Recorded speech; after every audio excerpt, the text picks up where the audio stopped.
EVM कौन लेकर आया इस देश में? मान्यवर कौन लेकर आया? 15 मार्च 1989 को जब राजीव गांधी इस देश के प्रधानमंत्री थे तब ईवीएम लाने का कानूनी बदलाव किया गया था। अब राजीव गांधी के ईवीएम के कानून का भी विरोध कर रहे हैं मान्यवर।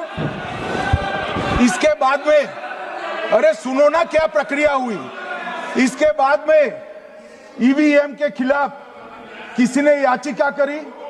इस देश की सर्वोच्च न्यायालय के 5 जजों ने बैठकर ईवीएम के कानूनी बदलाव को 2002 में उचित ठहराया। मानो राजीव गांधी को भी नहीं मानते, सर्वोच्च अदालत को भी नहीं मानते हैं।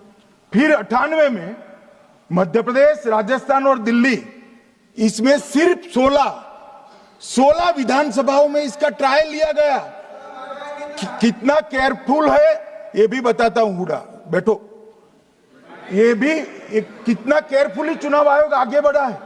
मध्य प्रदेश, राजस्थान और दिल्ली, ये राज्यों की सिर्फ 16 विधानसभा में इसका ट्रायल लिया गया। हर प्रकार से चेक कर ईवीएम का उपयोग सबसे पहली बार पूरे देश में 2004 में हुआ। 2004 का महत्व है माननीय, सबसे पहले 2004 में हुआ। पूरे लोकसभा चुनाव हमारे समय में ईवीएम का उपयोग हुआ। लाए राजीव गांधी, वहां से लेकर 2004 तक। और 2004 के चुनाव में कौन जीता भाई? वो जीत गए।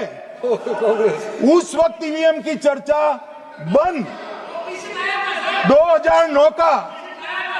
2009 का चुनाव हुआ, पूरा ईवीएम से हुआ, ये जीत गए। चुप्पी साध ली।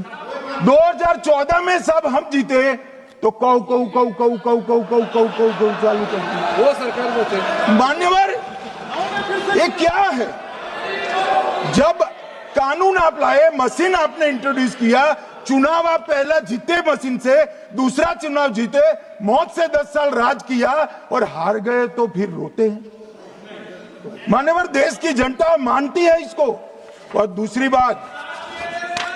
दूसरी बार जब चुनाव आयोग को भी लगा कि सच्चे झूठे आरोप होते हैं तो इस पर रिसर्च की एक प्रक्रिया हुई। मानिएगा 5 साल रिसर्च के बाद वीवीपीएटी की इंट्रोडक्शन हुआ।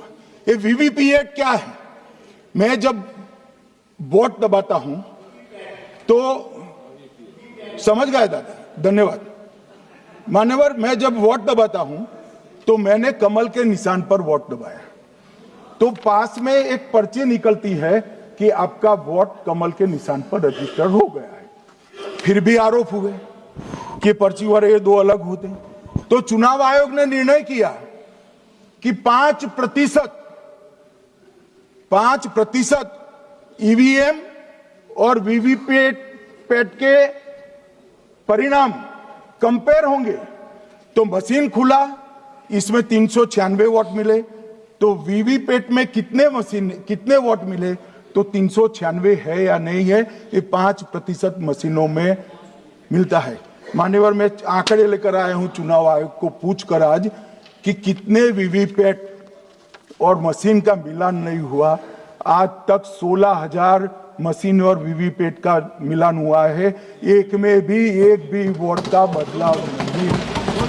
और ये जब मतगणना होती है तब उनके पोलिंग एजेंट बैठते हैं मान्यवर, परिणाम पर वो साइन करते हैं, दोनों प्रकार के, मशीन के और वीवीपीएटी के परिणाम पर भी साइन करते हैं मान्यवर। और ये इस पर आरोप लगा रहे हैं मान्यवर। अब ये कह रहे हैं कि उस वक्त वाईफाई नहीं थी। सबसे पहली बात 2004 में वाईफाई आ चुकी थी, मगर फिर भी चलो मान लो, आरोप लगाते गए। ईसीआई ने 2009 में एक छेड़छाड़ के आरोप पर भाग लेने के लिए 10 राज्यों में 100 ईवीएम लगाई गई। सब लोगों ने प्रयास किया, 2009 में कोई छेड़छाड़ नहीं कर पाया। फिर भी आरोप लगाए तो 2017 में इलेक्शन कमीशन ने जून 2017 में 3 दिन तक ईवीएम इलेक्शन कमीशन की ऑफिस में रखे कि कोई भी पार्टी आकर, कोई भी टेक्नोक्रेट आकर